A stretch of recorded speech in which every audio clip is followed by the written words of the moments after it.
오늘 본문은 드디어 하나님께서 애굽에 마지막 10번째 재앙을 내리시는 그런 장면입니다. 그런데 이 마지막 재앙은 이전에 있었던 9가지 그 9번의 재앙과는 차원이 다른 굉장히 잔인한 그런 재앙이었어요. 애굽의 종들을 포함해서 모든 애굽 사람들, 심지어 그들이 기르고 있는 그 가축에 이르기까지 처음 난 것, 그러니까 첫째로 태어난 모든 것은 그 애굽 땅에서 다 죽일 것이다 라는 그런 재앙이었거든요. 오늘 본문 5절과 6절의 말씀입니다. 애굽 땅에 있는 모든 처음 난 것은 왕 위에 앉아있는 바로의 장자로부터 맷돌 뒤에 있는 몸종의 장자와 모든 가축의 처음 난 것까지 죽으리니 애굽 온 땅에 전무후무한 큰 부르짖음이 있으리라. 바로의 첫째 자녀부터 시작해서 애굽의 모든 백성들의 첫 번째 자녀들, 심지어 그의 종들의 자녀들과 가축의 그 첫 번째 난 것까지 모두 다 그 땅에서 죽게 될 것이라고. 그래서 애굽에 다시는 없을 그런 엄청난 재앙이 내리게 될 것이라고 하나님께서 지금 예고하고 계세요. 그런데 오늘 성경을 우리가 가만히 읽다 보면 이 10번째 재앙이 애굽 사람들과 또 이스라엘 사람들에게는 완전히 상반되는 다른 의미의 사건이었다는 것을 우리는 깨닫게 됩니다. 바로와 애굽 사람들에게는 너무나 두렵고 참혹하고 피하고 싶은 그런 심판의 날이지만, 반대로 모세와 또 히브리인들에게는 그들이 그토록 기다리고 고대했던 구원의 날, 응답의 날이었기 때문입니다. 이 마지막 재앙 때문에 애굽 사람들은 첫 번째 태어난 모든 자녀들을 다 잃게 되었고, 그들의 가축의 첫 번째 난 것은 다 죽게 되는 그런 비참한 일을 겪게 되었지만, 반대로 이 마지막 재앙 때문에 그 히브리인들은 마침내 그 애굽을 나올 수 있게 되었고, 가나안을 향하여 힘찬 발걸음을 내디딜 수 있었습니다. 그들에게 자유가 주어지게 되었다는 것이죠. 오늘 본문 1절 말씀이에요. 여호와께서 모세에게 이르시기를 내가 이제 한 가지 재앙을 바로와 애굽에 내린 후에야 그가 너희를 여기서 내보내리라. 그가 너희를 내보낼 때에는 여기서 반드시 다 쫓아내리니. 같은 날에 일어난 똑같은 사건이었지만 두 나라의 그 백성들에게는 완전히 다른 의미의 사건이었다는 것입니다. 우리는 오늘 하나님께서 애굽에 내리신 이 마지막 10번째 재앙을 함께 살펴보려고 합니다. 이 마지막 재앙에는 하나님께서 오늘 이 시대를 살아가고 있는 우리들에게 주시는 너무나 중요한 교훈이 담겨 있음을 우리는 알게 됩니다. 그렇다면 애굽인에게는 심판의 날이었고 또 히브리인들에게는 구원의 날이었던 이 10번째 재앙을 통해서 하나님께서 오늘 우리에게 말씀하고 계시는 것은 과연 무엇일까요? 그것은 바로 마지막 재앙, 즉 심판의 날은 반드시 온다는 것입니다. 우리가 방금 읽었던 1절 말씀에 보면 하나님께서는 분명히 애굽에 한 가지 재앙, 마지막 재앙을 내리시겠다고 말씀하고 계세요. 그리고 이 마지막 재앙이 끝나면 애굽은 비로소 두 손을 들게 될 것이라고. 히브리인들을 광야로 내보내지 않고는 그들이 견딜 수 없게 될 것이라고 하나님은 경고하고 계십니다. 지금까지는 그들이 9번의 재앙을 어떻게든 버티기는 버텨왔지만 이제는 더 이상 버틸 수 없게 될 것이라고. 그만큼 이 마지막 재앙은 심판과 같이 그들에게 참혹한 사건이 될 것이라고 말씀하고 계시는 거예요. 그리고 정말 그 말씀대로 바로는 10번째 재앙을 당하고 나서야 더 이상 견디지 못하고 이 히브리인들이 광야로 나가는 것을 기꺼이 허락할 수밖에 없었습니다. 출애굽기 12장 30절과 31절 말씀입니다. 그 밤에 바로와 그 모든 신하와 모든 애굽 사람이 일어나고 애굽에 큰 부르짖음이 있었으니 이는 그 나라에 죽임을 당하지 아니한 집이 하나도 없었음이었더라. 밤에 바로가 모세와 아론을 불러서 이르되 너희와 이스라엘 자손은 일어나 내 백성 가운데서 떠나 너희의 말대로 가서 여호와를 섬기며. 무슨 이야기예요? 바로가 그 10번째 재앙이 너무나 심각하고 너무나 충격적이고 너무나 비참한 재앙이었기 때문에 밤중에 모세와 아론을 급히 불러서 너희들 제발 여기서 좀 나가라고, 너희들이 말한 대로 이 애굽에서 떠나서 저 광야에 나가서 하나님을 섬기라고 허락해 주었다는 것이에요. 왜 바로가 밤중에 그렇게 급하게 모세와 아론을 불렀을까요? 너무나 참혹한 재앙, 애굽의 그 모든 집마다 한 집도 빠짐없이 첫 번째 태어난 자녀들이 다 죽어나가는 그 엄청난 비극을 경험했기 때문이에요. 여러분 생각해 보면 바로가 이 이스라엘 백성들에게 애굽을 떠나도 좋다 말하는 이 장면은 이전까지 바로의 모습을 생각해 보면 상상도 할 수 없는 그런 모습입니다.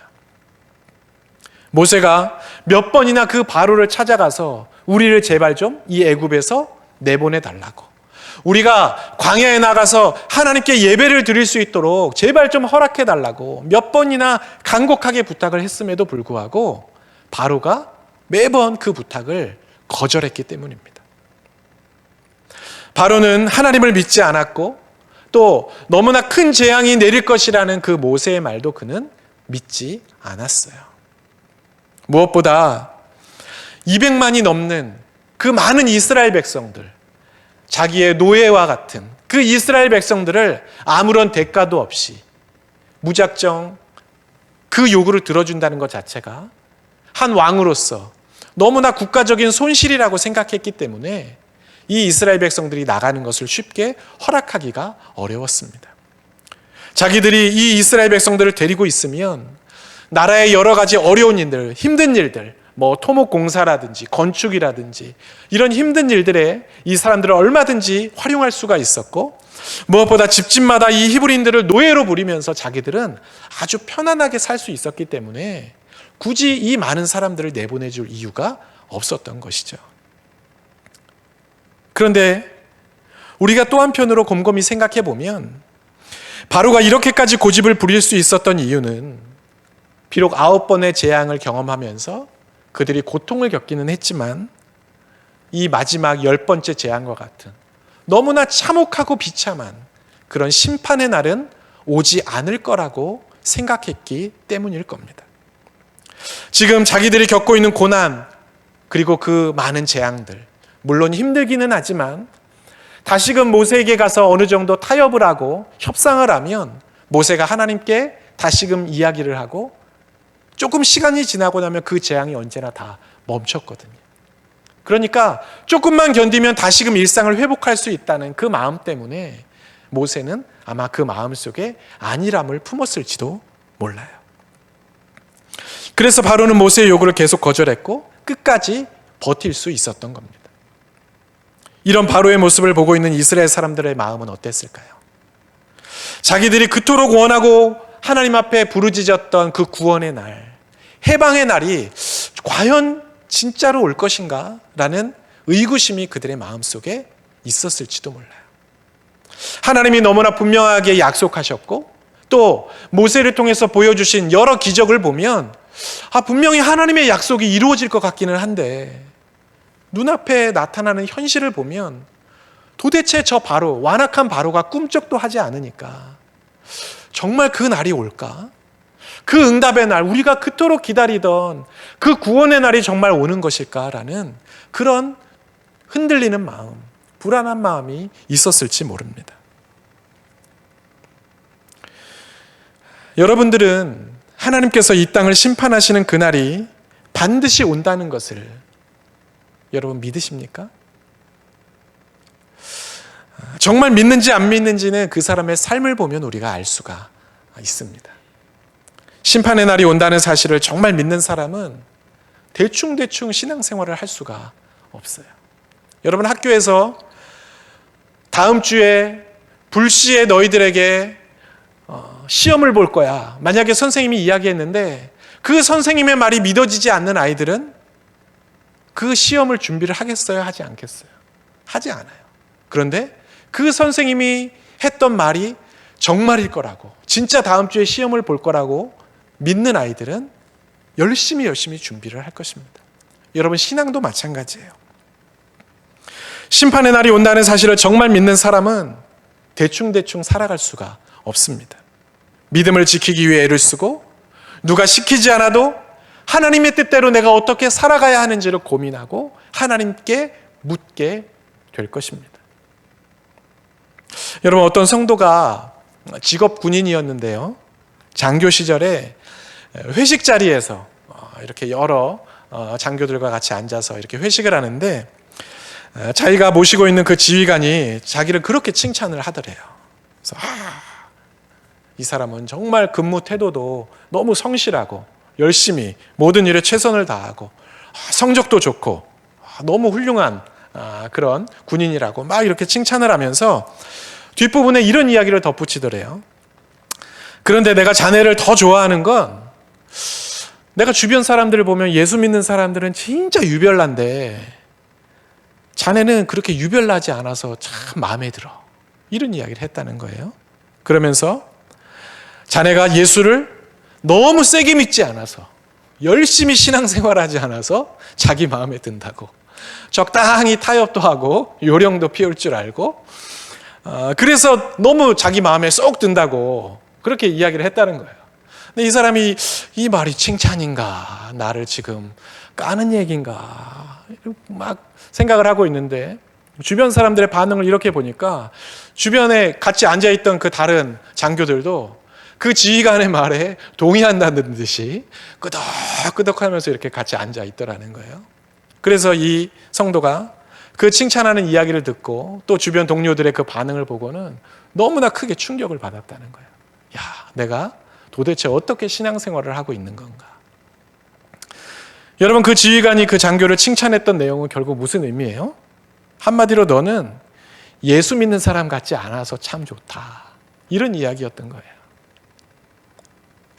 여러분, 저를 포함해서 많은 그리스도인들의 삶을 가만히 들여다보면요, 입으로는 하나님의 구원을 믿는다고 말하고 또 하나님께서 이 땅을 다시금 심판하시는 날, 예수님께서 재림하시는 그 심판의 날이 온다는 것을 우리가 머리로는, 입으로는 다 믿는다고 그렇게들 이야기를 해요. 그런데 실제 삶을 들여다보면 마치 그 날이 오지 않을 것처럼 우리는 살아가고 있어요. 여전히 죄와 타협하고 있고 세상 사람들과 전혀 다를 바 없는 그런 생활 방식을 쫓아서 우리는 살아가고 있다는 것입니다. 신앙의 여신보다는 나의 욕망, 지금 내가 하고 싶은 거, 나에게 즐거움을 주는 일들에 더 열심을 내고 우리는 그렇게 살아가고 있어요. 그게 바로 우리들의 현 주소입니다. 하지만 성경은 우리에게 정말 너희가 심판의 날이 온다는 것을 믿는다면 세상과 구별된 삶을 살아야 한다고 그렇게 말씀하고 있습니다. 베드로후서 3장 11절과 12절의 말씀입니다. 이 모든 것이 이렇게 풀어지리니 너희가 어떠한 사람이 되어야 마땅하냐. 거룩한 행실과 경건함으로 하나님의 날이 임하기를 바라보고 간절히 사모하라. 세상과 구별된 거룩한 삶, 경건한 삶, 그런 삶을 살아야 한다고 분명히 우리에게 말씀하고 계세요. 왜요? 심판의 날이 되면, 하나님께서 약속하신 그 날이 되면 세상에 속한 사람, 하나님께 속한 사람 반드시 구별하실 것이기 때문입니다. 오늘 말씀 7절입니다. 그러나 이스라엘 자손에게는 사람에게나 짐승에게나 개 한 마리도 그 혀를 움직이지 아니하리니 여호와께서 애굽 사람과 이스라엘 사이를 구별하는 줄을 너희가 알리라 하셨나니. 여러분, 무슨 이야기예요? 하나님께서 세상에 속한 애굽 사람들, 하나님께 속한 히브리인들 구별하시겠다는 거예요. 그리고 그 구별에 따라서 어떤 사람에게는 재앙을 내리시고 어떤 사람에게는 구원을 허락하시겠다는 것입니다. 그래서 우리는 심판의 날이 온다는 것을 기억하고 날마다 준비하며 살아가야 합니다. 그날은 반드시 올 것이기 때문입니다. 그런데 이때 우리가 기억해야 할 게 있어요. 이 심판의 날은요, 우리가 예측하지 못한 때에 갑자기 온다는 거예요. 오늘 말씀 4절입니다. 모세가 바로에게 이르되 여호와께서 이와 같이 말씀하시기를 밤중에 내가 애굽 가운데로 들어가리니. 여러분, 하나님께서 언제 애굽인들을 찾아가시겠다고 말씀하세요? 밤중에 찾아가시겠대요. 밤중에. 여러분, 밤중은 어떤 시간이에요? 사람들이 태평하게 잠들어 있는 시간입니다. 아무런 준비도 하지 않은 그 무방비 상태, 예측하지 못한 상황에 하나님께서 들이닥치시겠다는 거예요. 그리고 출애굽기 12장 29절에 보면요, 하나님께서는 정말 그 예고대로 밤중에 애굽인들에게 마지막 재앙을 내리세요. 애굽 사람들의 입장에서는 정말 아닌 밤중에 홍두깨처럼 느닷없이 아무것도 대비할 틈도 없이 도망갈 틈도 없이 그 심판의 날이 오게 된 겁니다. 깨어있지 않았다면 너무나 당혹스러운 심판을 맞이하게 된 것이죠. 여러분, 하지만 생각해보면 이 애굽 사람들에게도 준비할 시간이 있기는 했어요. 아니, 이 10번째 재앙을 피할 수 있는 기회가 그들에게 수도 없이 있었습니다. 10번째 재앙이 있기까지 9번의 그 재앙을 통해서 하나님이 계속 경고의 말씀을 하셨거든요. 문제는 그들이 이 9번의 재앙을 겪으면서도 깨닫지 못했다는 거예요. 정신을 차리지 않았다는 겁니다. 재앙을 당하기는 했지만 매번 시간이 지나면 재앙이 멈췄고 또다시 똑같은 일상을 회복하게 되니까 조금만 버티면 되겠지. 시간이 지나면 어차피 이런 어려움은 끝날 거야 하는 그 안일한 마음이 그들의 마음속에 생기게 된 거예요. 더 큰 재앙, 모든 애굽 사람들의 그 첫째 자녀가 다 죽게 되는 그날이 올 거라고는 그들은 상상도 하지 못했던 것입니다. 여러분, 만약 애굽인들이 이제 곧 자기의 그 첫째 아이가 죽게 될 거라고, 그런 참혹한 재앙이 일어날 거라고 그들이 미리 알았다면, 여러분, 그들은 아마 이 10번째 재앙이 일어나기도 전에 어떻게든 그 히브리인들을 빨리 이 애굽에서 내보내려고 애를 썼을 거예요. 마지막 심판만큼은 어떻게든 피해보려고, 그 재앙만큼은 어떻게든 면해보려고 노력했겠죠. 하지만 하나님께서는 그들에게 마지막 심판이 언제라는 것을 미리 알려주시지 않았어요. 알려주시지 않았기 때문에 그들은 안일한 마음을 가졌고, 그 안일한 마음 때문에 그들은 결국 심판을 당하게 된 것입니다. 여러분, 성경이 말하고 있는 심판의 날이 온다는 것을 믿으십니까? 그렇다면 그 날이 언제쯤일 거라고 여러분은 생각하세요? 대부분의 신앙인들이 심판의 날이 온다는 것을 알고 있지만 우리 살아 생전에는 오지 않을 것처럼 그렇게 살아갑니다. 그렇죠? 주님의 재림이 온다는 것, 여러분, 우리는 참 많이 들었어요.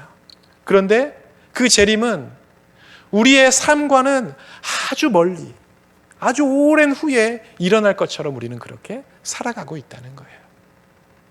그래서 우리는 참 느긋합니다. 오늘 하루가 내게 주신 마지막 날인 것처럼 그렇게 하루를 정말 주님 바라보면서 살아가는 사람들을 찾기가 사실은 쉽지가 않아요. 그래서 우리는 기도하는 것도 느긋하고요, 말씀대로 살아가는 것에도 느긋하고요, 우리의 잘못된 삶, 하나님께서 우리에게 알게 하시고 깨닫게 하셔도 그 삶을 돌이키는 일에도 우리는 아주 느긋합니다. 코로나가 끝나가면서 다시 우리의 열심을 회복해야 한다, 교회가 이대로 있어서는 안 된다라는 거 너무나 잘 알고 있지만 서두르지 않아요. 아직 시간이 우리에게 많이 남았다고 생각하고 기회는 여전히 우리에게 계속 주어질 거라고 생각합니다. 바쁜 일 좀 끝나면 교회에 나오겠다고 이야기하는 사람들이 여전히 많아요. 내 상황이 조금만 더 나아지면 그러면 그때 봉사도 하고 그때 기도회도 나오고 그때 내 말씀 훈련, 기도 생활, 개인 경건 훈련도 그때 되면 좀 해보겠다, 이런 사람들이 굉장히 많이 있어요. 아직 우리에게는 시간이 많다고 생각하는 거예요. 여러분, 하지만 그렇게 느긋한 마음으로 우리가 시간을 미루다가 갑자기 심판의 날을 맞이할 수 있다는 걸 우리는 기억해야 합니다. 주님이 재림하시고 이 땅을 심판하시는 날, 그날만이 심판의 날이 아니에요. 우리의 삶이 끝나는 날, 주님이 우리를 부르시는 날, 여러분, 그날도 우리에게는 심판의 날입니다. 죽음 이후에는 우리에게 더 이상의 기회가 없잖아요. 여러분, 우리는 그 누구도 우리가 언제 죽을지 알 수 없습니다. 나는 오래 살 거라고, 나는 앞으로도 몇 년 더 살 거라고 장담할 수 있는 사람 여기 있으세요? 아무도 없어요. 지난주에 개그맨이었던 그 서세원 씨, 그 캄보디아에서 링거 주사 맞다가 갑자기 세상을 떠나는 일이 있었죠. 그래서 아마 뉴스 여러분들 다들 보셨을 겁니다.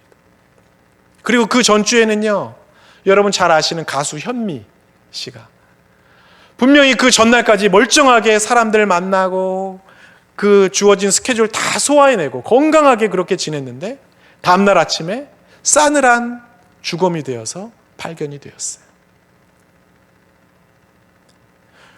누구나 오늘은 아닐 거라고 생각하지만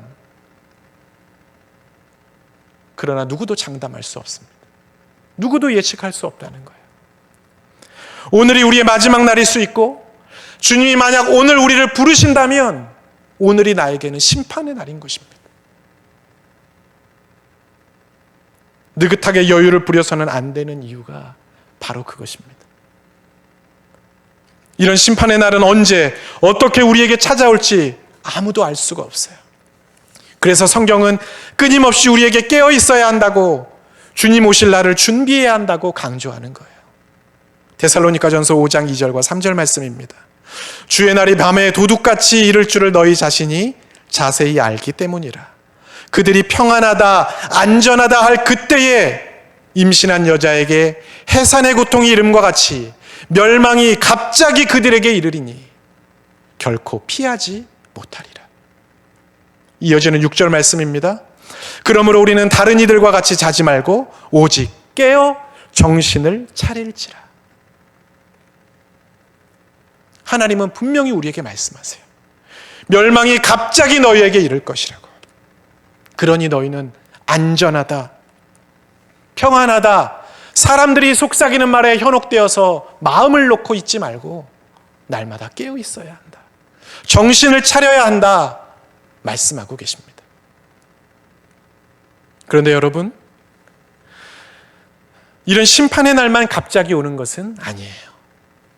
우리가 그토록 기다리던 구원의 날, 응답의 날도 갑자기 어느 날 우리에게 찾아옵니다. 10번째 재앙, 우리가 오늘 성경을 통해 보는 이 10번째 재앙은요, 애굽 사람들의 입장에서는 심판의 날이 갑작스럽게 임한 거지만 모세와 그 히브리인들에게는 구원의 날이 갑자기 임한 거예요. 도저히 끝날 것 같지 않던, 하나님 앞에 늘 간절한 마음으로 호소하고 부르짖었지만 아무런 응답도 하시지 않았던, 늘 침묵 가운데 계셨던 그 하나님이 어느 날 갑자기 우리의 길을 열어주시고 우리에게 그 가나안을 허락하신 바로 그날인 것입니다.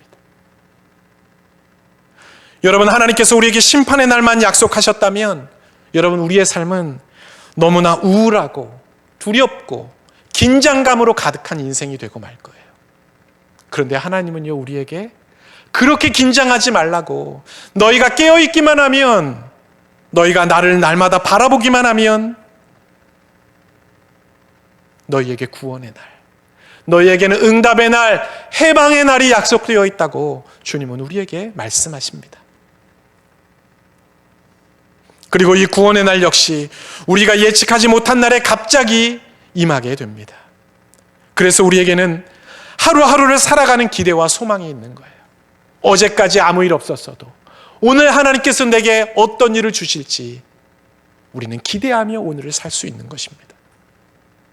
응답의 날, 그 구원의 날이 우리에게 마침내 찾아올 것이기 때문입니다. 여러분, 혹시 지금까지 기도하고 있는 것들이 아직 응답되지 않아서 마음에 낙심이 있고 기도할 마음이 혹시 사라지고 있나요? 막막하고 답답하니까 하나님 앞에 기도는 하고 있지만 도대체 언제 이걸 좀 응답해 주실지 알 수 없어서 여러분 점점 지쳐가고 있으세요? 우리가 예상하지 못한 날에 하나님이 분명히 역사하실 것입니다. 형들에게 미움을 받아 미디안 상인에게 팔려갔던 요셉, 여러분 그 요셉의 삶이 그랬어요. 분명히 오늘 아침까지 감옥에 갇혀있는 신세였는데 갑자기 간수가 와서 자기를 불러가더니 바로의 꿈을 해석하라고 하고 그 바로의 꿈을 해석해 주었더니 바로 그날 애굽의 총리가 되었습니다. 분명히 어젯밤에 잠을 잘 때까지만 해도 감옥에 죄인으로 그렇게 갇혀 있었는데 자고 일어나 보니 하나님께서 자기의 삶을 높은 자리에 오르게 하셨고 이스라엘의 구원을 위해 놀라운 도구로 그를 사용하셨습니다. 창세기 41장에 보면요, 이 장면을 묘사할 때 이렇게 증언하고 있어요. 이에 바로가 사람을 보내어 요셉을 부르매 그들이 급히 그를 옥에서 내놓은지라. 급히 내놓았다는 거예요. 미리 예고하시고 몇 월 며칠에 되는구나, 하나님이 예고해 주시지 않고 그날 느닷없이 급하게 그 일을 이루셨다는 거예요.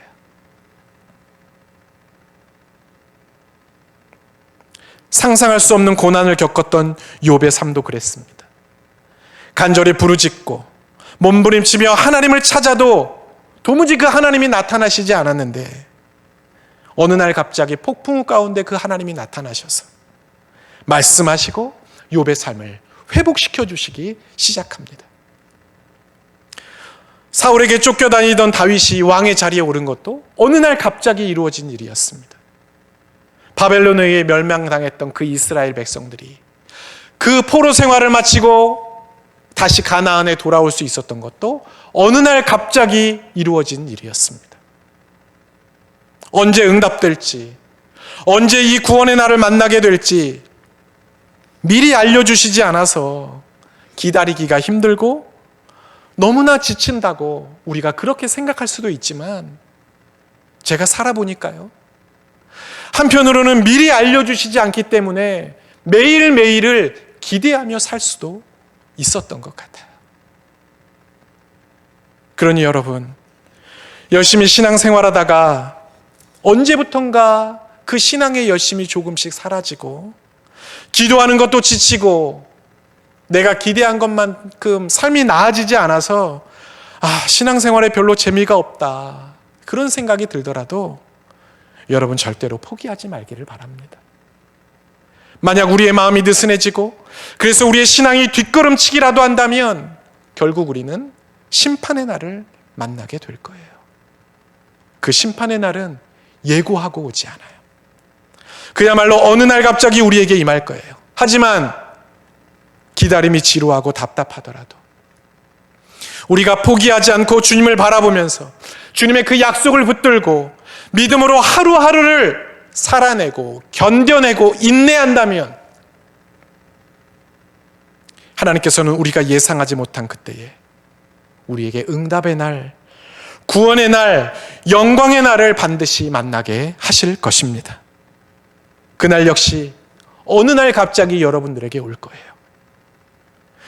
몇십 년 동안 아무 일도 일어나지 않았어도 분명히 오늘 아침까지 너무나 답답하고 암담한 그런 일상이었어도 괜찮아요. 하나님이 역사하시면 오늘 당장 무슨 일이 일어날지 우리는 알 수가 없습니다. 주님이 역사하시면 하루아침에 그 응답의 기쁨을 우리는 누리게 된다니까요. 심판과 재앙의 날이든 구원과 응답의 날이든 그날은 반드시 옵니다. 포기하지 말고 믿음의 길을 우리는 걸어야 합니다. 주님이 역사하시는 날이 우리에게 심판과 재앙의 날이 아니라 구원과 응답의 날이 되도록 우리는 준비하며 살아야 하는 것입니다. 저는 이 자리에 있는 우리 모두가, 그리고 이 설교를 듣고 있는 모든 성도들이 한 사람도 예외 없이 구원과 응답의 날을 만나는 복된 성도들이 되기를 축복합니다. 이 날을 위해 우리가 그토록 열심히 주님의 약속을 붙들고 버텨왔다고, 주님, 내가 이 날을 그렇게 사모했다고, 그리고 그 약속하신 대로 우리에게 주님이 구원의 날과 응답의 날을 허락하셨다고 기쁨의 노래를 부르며 주님의 역사를 많은 사람들에게 간증하는 여러분 모두가 되시기를 주님의 이름으로 축원합니다. 아멘. 기도하겠습니다. 사랑의 주님, 우리의 삶이 영원할 것 같지만 모든 인생에는 끝이 있고 심판이 있음을 고백합니다. 하나님은 분명히 모든 행위와 모든 은밀한 일을 선악간에 심판하신다고 하셨는데 우리는 자꾸만 그 사실을 잊고 살 때가 많습니다. 그래서 때로는 우리의 신앙이 느슨해지고 우리의 욕심과 이기심에 따라 세월을 허비할 때가 많이 있습니다. 세상 사람들이 살아가는 방식에 편승해 우리도 그렇게 매일을 살아가고 있습니다. 하지만 우리가 그렇게 느슨한 마음으로 살아갈 때 바로와 같이 참혹한 심판의 날을 맞이할 수 있음을 오늘 말씀을 통해 깨닫게 하시니 감사합니다. 오지 않을 것처럼 보이지만 주님이 약속하신 그날은 반드시 온다는 것을 기억하며 살게 하여 주옵소서. 우리가 준비하지 않고 아무 생각 없이 살면 어느 날 갑자기 심판을 만날 수 있다는 것을 기억하면서 거룩함과 경건함으로 주님의 날을 준비하며 살아가는 우리 모두가 되게 하여 주옵소서. 느슨해진 우리의 열심을 다시 회복하고 주님을 바라보며 매일을 준비하며 살아갈 때 우리에게는 심판의 날이 아닌 구원과 회복과 응답의 날을 만나게 하실 것을 믿습니다. 포기하지 않고 믿음의 길을 걸어가므로 기적과 같은 응답과 구원의 날을 만나는 우리 모두가 되게 하여 주옵소서. 우리가 그 거룩한 자리에 설 수 있도록 성령 하나님 우리를 붙들어 주옵소서. 예수님의 이름으로 기도하옵나이다. 아멘.